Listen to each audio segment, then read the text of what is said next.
A trek through a bleak future America where a group of military journalists is on a mission to get to DC before rebel groups storm the White House. Get ready to relive the adventure as we recap the story of action and thriller film today, Civil War production year, 2024.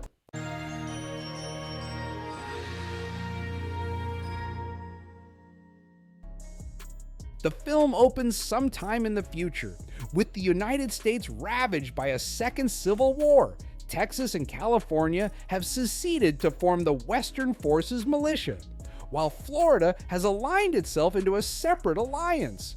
The nation's three-term president delivers a victory speech celebrating a major blow against the Western forces by the Loyalist states.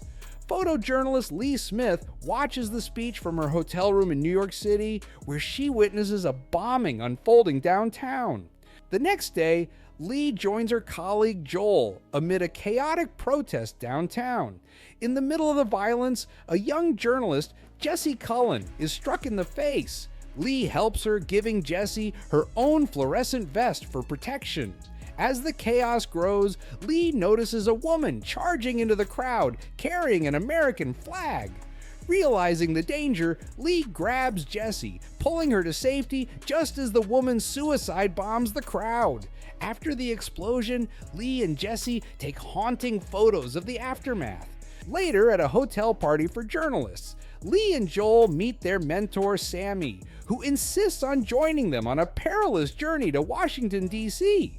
They plan to travel through active war zones, despite the president's disdain for the press. Sammy is determined to reach the front lines in Charlottesville, Virginia, to document the war firsthand. Overhearing the plan, Jessie approaches Lee, eager to follow her idol and capture the war's brutal reality. Despite the immense danger ahead, the team embarks on their journey into the heart of a fractured America. The group prepares to head out the following day, with Lee noticing Jessie has joined them despite her concerns. She and Joel have a not-so-subtle conversation about Jessie and their mentor Sammy accompanying them, but Joel reassures Lee that neither will cause trouble. As they drive for hours through a devastated landscape, they stop to refuel, only able to do so with Canadian currency due to the war. A gunman leads Jessie away from the group, piquing Lee's concern. Following, Lee finds Jessie confronted with two looters, brutally tortured and hanged by their wrists. The gunman gives them the option to decide their fate, offering Lee and Jessie the call to execute the looters. Refusing to play into the violence, Lee calmly asks the gunman to pose next to the men for a picture. Moments later, the gunman kills the looters off screen, and as they return to the road, Jessie complains about missing the chance to capture any photos. Their next stop is an abandoned mall, where Jessie excitedly snaps pictures of a downed helicopter. She later apologizes to Lee, feeling like she's a burden on the journey, but Lee brushes it off, too focused on their grim surroundings to care. That night, they sit quietly, watching distant gunfire light up the sky as the conflict rages on. The following day, the group must traverse a dangerous sniper zone. As they move cautiously, Lee and the others witness several men being gunned down in front of them, offering stark photo opportunities. They follow the Allied militia up a crumbling building where they finally take out the sniper and capture the remaining enemies. The tension among the group rises, with the ever-present threat of death serving as a reminder of the unforgiving war they're documenting. The group arrives at a refugee camp, finally finding a brief moment of respite amidst the chaos. Lee and Jessie bond further as Jessie develops the photos she took during the sniper hunt. As they share a quiet moment, Jessie brings up Lee's early career, specifically her iconic shot from the Antifa massacre that jump-started her reputation. Lee praises Jessie's photos, acknowledging her growing skill. The group, temporarily sheltered from the brutality of the outside world, enjoys the night in rare peace and camaraderie. Continuing their journey, the group enters a small town seemingly untouched by the war. People are living their lives peacefully, in stark contrast to the devastation surrounding the nation. As they stop to change clothes, Joel curiously asks the shop owner if they're aware of the Civil War tearing the country apart. The woman responds, saying the town has chosen to ignore the conflict, a surreal detachment from the harsh reality the journalists have witnessed. Their brief encounter with normalcy ends when they notice a car speeding to catch up to them. Fearing an ambush, they are relieved to discover it's Joel's friends, fellow reporters Tony and Bohai from Hong Kong. Tony playfully climbs into their van through the window, and Jesse, eager for excitement, jumps into Tony's car with Bohai. As both cars race down the road, the group's lighthearted mood vanishes when they notice the other car has suddenly stopped, both doors left wide open.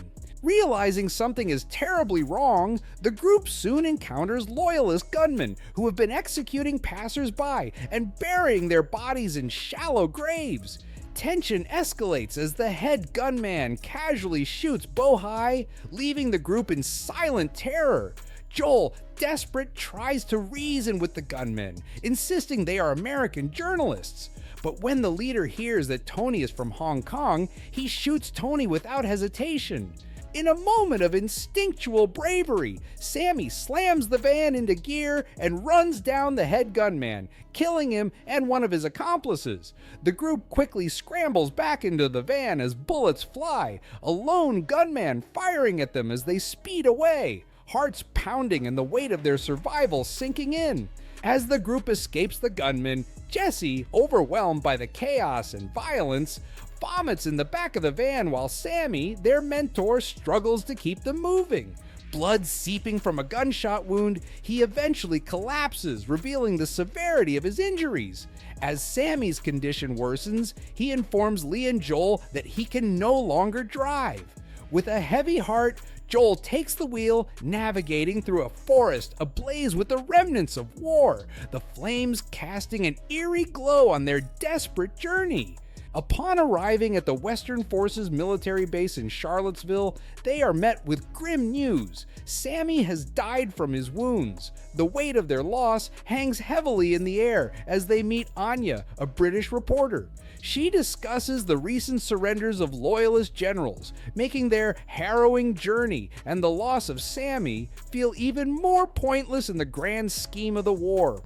Despite the overwhelming grief, Lee, Joel, and Jesse decide to join the Western forces as they prepare to march into Washington with the intent to storm the White House. Jesse's resolve to capture the unfolding events strengthens, her camera a lifeline to the chaos around her, while Lee struggles to process the reality of their situation, caught in a numb shock. As they enter the war zone, they witness the Western forces' tanks crushing the remaining loyalist resistance. Jesse's excitement clashes with Lee's grim realization of the destruction surrounding them. The journalists take cover amidst the chaos as they approach the heavily guarded White House, where the Secret Service appears to be extracting the president. The soldiers soon realize that it's a decoy, heightening the tension. Inside the White House, the group is met with an armed line of Secret Service agents. In the ensuing chaos, Jesse nearly steps into the line of fire, prompting Lee to shove her out of harm's way. In a tragic twist, Lee takes a bullet meant for Jesse, her sacrifice echoing in the shock of those around her. Jesse, in a moment of horror, captures multiple photos of Lee's final moments, her camera flashing against the backdrop of violence. Once inside the Oval Office, Joel and Jesse confront the president, who is restrained by Western Forces soldiers. Fueled by rage over their friends' deaths, Joel kneels before the president, demanding a final quote. The president, filled with desperation, pleads for his life. But Joel's cold response, "That'll do," becomes a chilling epitaph. The president is executed before their eyes, and Jesse captures the horrific moment, her camera clicking as the weight of their reality sinks in, leaving her haunted by the images she's forced to document. And showing this story ends here. Appreciate a subscribe, and please remember to like. Thanks for watching.